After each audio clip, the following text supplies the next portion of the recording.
आप सभी का स्वागत है। आज हम भारत की प्राचीन कथाओं में से एक पंचतंत्र की एक रोचक कहानी के साथ जुड़ने जा रहे हैं।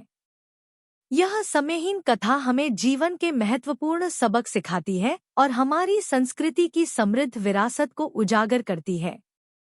पंचतंत्र की यह कहानी दर्शन सुदर्शन हमें जीवन के मार्ग पर आगे बढ़ने की प्रेरणा देती है। आइए शुरू करें। दर्शन सुदर्शन। एक समय की बात है। लखनपुर नामक गांव में दो व्यापारी दोस्त रहते थे जिनका नाम था दर्शन और सुदर्शन। वो साझा व्यापार करते थे। जो लाभ होता उसे बराबर बांट लेते थे। एक बार वो चंपावती नामक नगर में गए अपने साथ आभूषण और रेशमी कपड़े लेकर, जिसे बेचकर उन्हें हर बार से दुगना लाभ हुआ। वो बहुत समय से अपने गांव नहीं आए थे और अब जब दुगना लाभ हुआ तो उन्होंने तय किया कि पहले गांव चला जाए। कुछ दिन परिवार के साथ रहकर वापस व्यापार के लिए निकला जाए। पहले के जमाने में लोग बैलगाड़ी में या घोड़ों पर यात्रा करते थे, जिसमें बहुत दिन लग जाते थे और व्यापारी लंबे समय तक अपने घर नहीं जा पाते थे। अब जब गांव लौटना तय हुआ तो उन लोगों ने आगे के लिए कुछ खरीदारी नहीं की, बस चल दिए अपने गांव की ओर। साथ में इतना धन था कि दर्शन का मन डोलने लगा कि क्या किया जाए कि ये पूरा धन उसका हो जाए और सुदर्शन को पता भी न चले। अब वो पूरे रास्ते उपाय सोचता रहा। जब वो सब कई दिन की यात्रा करके गांव के नजदीक पहुंचने लगे, तब दर्शन को एक उपाय सूझा और उसने एकदम से चिंता जताते हुए कहा, मित्र, हम गांव जा तो रहे हैं और हमारे पास इतना धन भी है।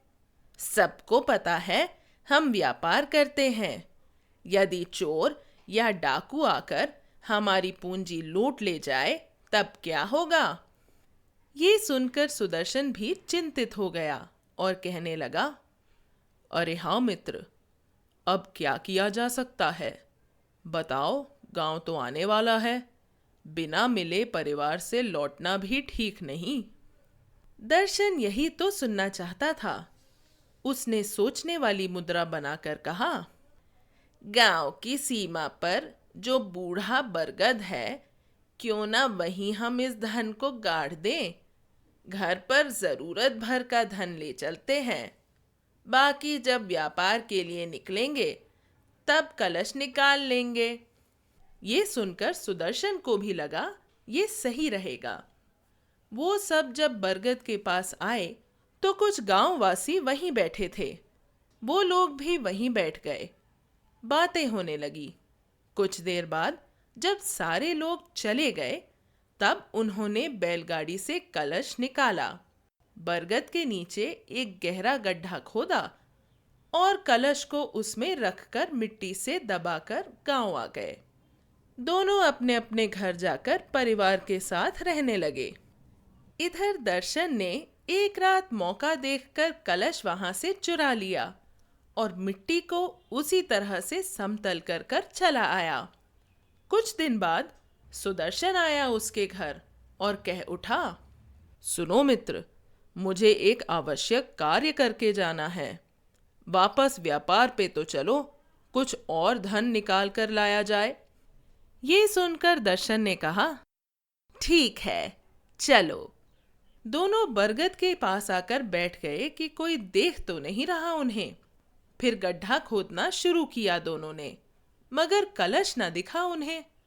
सुदर्शन दुख से रोने लगा और कह उठा, अरे मित्र, किसी ने हमारा सारा धन चुरा लिया।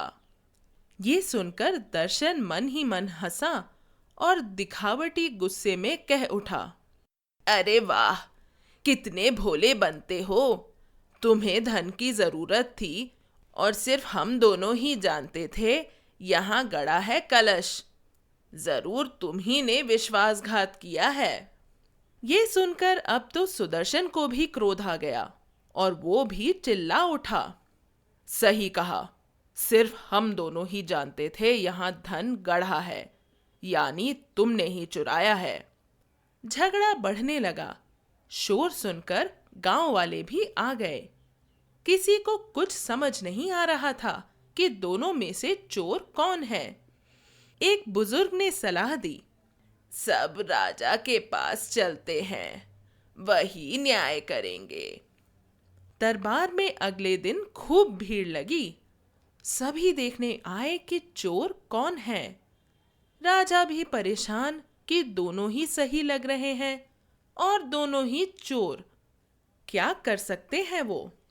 ये करते करते दिन बीतने लगा। राजा कह उठे, विचित्र मामला है और कोई गवाह भी तो नहीं इस मामले का।